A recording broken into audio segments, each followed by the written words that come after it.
Ako nabati nga magdagandagan ng takwa I feel like dancing. Ako nabati nga ako I feel magsayaw. like shout. O musinggit. You see, Iyo nakita, you had the same spirit of God in you. doon na mo'y susama nga espiritu diha sa Ginoo nga naa ninyo. Jesus had in him. Nga diin gihatag ni ang Ginoo ngadto kang Hesus. And devils are afraid of you. O ang demonyo mahadlok ninyo. When you realize the power, Kung inyo lang mahibaluan ang gahom. the Holy Ghost power Ang gahom sa balaang Espiritu Santo that abides in you. nga diin nakikuyo diha kaninyo. Every morning, Kada buntag when you get up, samtang kamo ubangon, the devil should be saying, ang demonyo kinahanglan moingon, "Oh my Lord, O Ginoo, they're up again." kailangan ako, nagbangon na po sila.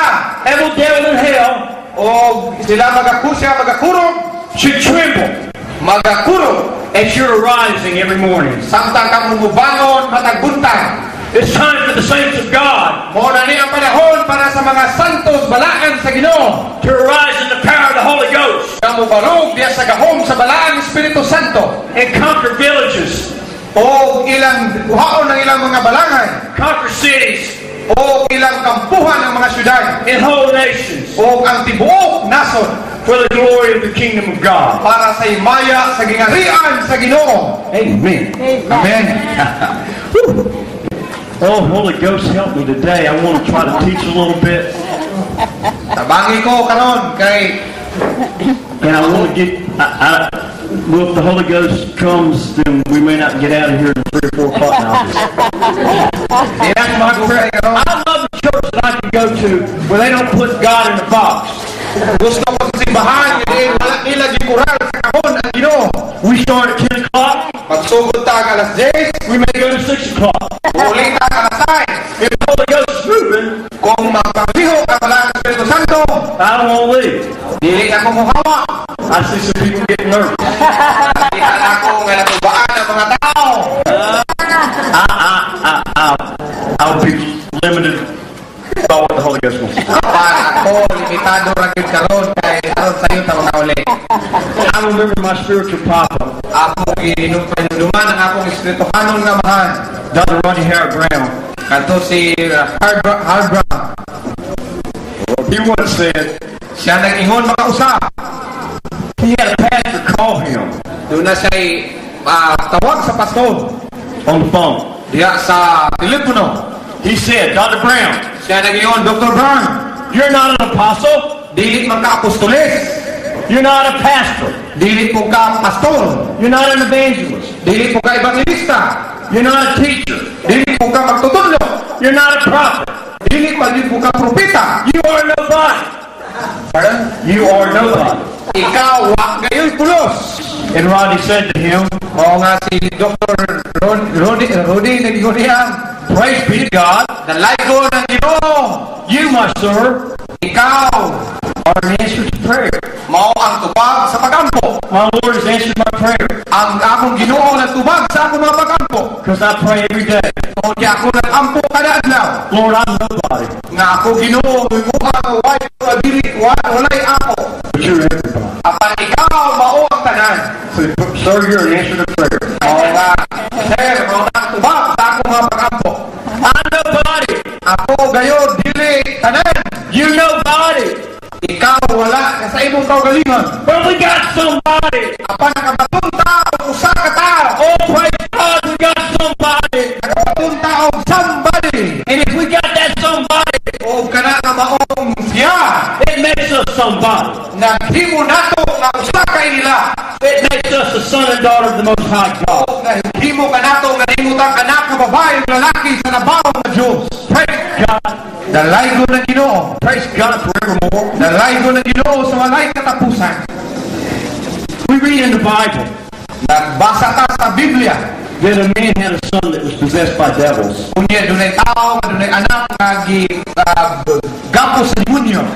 They went to the disciples Niadto siya hadto sa diyang mga disipulo tinun-an. To have the disciples lay hands on the young man Aron nga pandungan sa mga tinun-an kanamo batanon. and cast the demons out. O ilang hinlan ang demonyo. But they could not. Apan dili sila makahimo.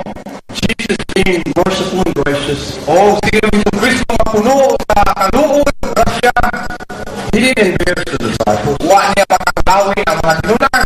He took authority over the demons Iyang ikuha ang otoridad babaw sa demonyo.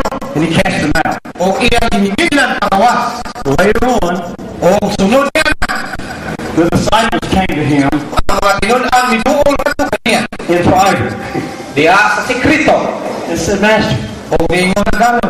why could we not cast out Ngano man nga di manamo mahinginlan these devils? kana nga maong demonyo. And Jesus said to them, O si Jesus ingon kanila, these ones kini nga maong butang only come out mo gawasa through prayer pinaagi sa mga pag-ampo. and fasting. Diha sa pag-ampo o pagpuas.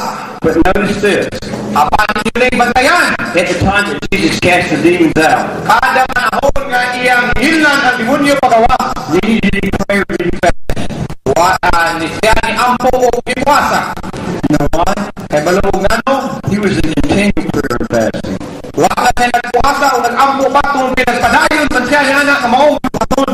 A prayer of the heart, Ang pag-ampo sa kasing-kasing a fasting of the heart, o ang pagpuasa diya sa kasing-kasing, he continually sought to be in the Lord's presence. siya nagpadayon, nakahimo ka nagpadayon diya sa iyang presensya. I'm here today to tell you, thanks to God, Na ako din ang tago na mo ganito mga balaan. you can abide in the secret place. Amo pwede makapuyo diya sa dapit nga tago. While you're going about your daily business, Samtang kamo adto sa inyong kada adlaw nga buhaton. when you're driving around, Samtang kamo nagalibot-libot.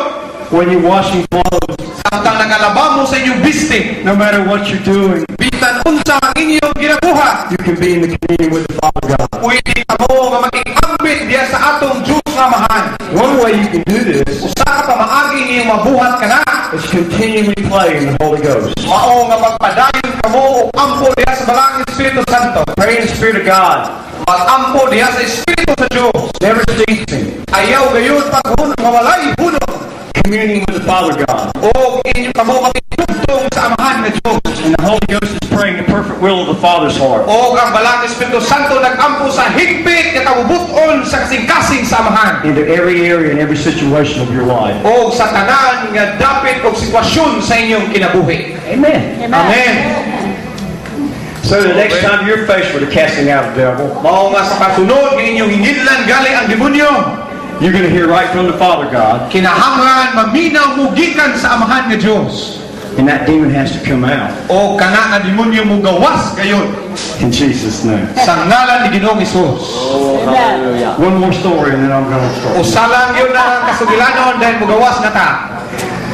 My spiritual papa, Ang akong espirituhanon nga amahan, Dr. Rodney Howard Brown, si Dr. Howard Brown, was invited to stay at a pastor's house. mo ni-imbitar. He was going to preach that night. Siya mo'y muwali ni anak ng gabi. He started playing with the children. Siya nagsugod og dula sa mga kabataan. He started playing video games. Siya nagsugod og dula sa video nga dula. 1 hour went by.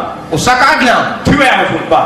ni abot ang 2 ka oras. 3 hours went by. O tulo na rin ka oras. 4 hours went by. Ikaupat, The pastor ang pastor ni was getting nervous. nga di nahadlok na. He said, the man of God's not praying. Siya ningon kini mo tawhana wa kini nagampo. The man of God's not getting along with God. O kini tawhana wa gayud